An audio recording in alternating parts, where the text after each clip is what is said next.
দুর্নীতিটাকে institutional করাপশনে পরিণত করেছে পশ্চিমবঙ্গ। এর জন্য দায়ী এই শাসক দল। এতটা পচন আগে ছিল না, ভাইপো কালচার চালু হওয়ার পরে এটা হয়েছে।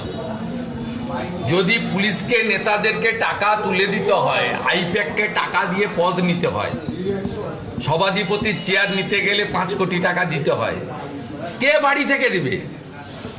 যে 5 কোটি টাকা দিয়ে সভাধিপতি হবে সে তো 10 কোটি কামাবে।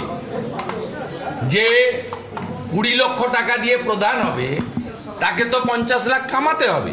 যে পুলিশের আইসি বা ওসি 20 লাখ টাকা দিয়ে পোস্টিং নেবে সে তো 2 কোটি টাকা কামাবে, কারণ সে তো জানে তার আয়ু 1 বছর 1.5 বছর।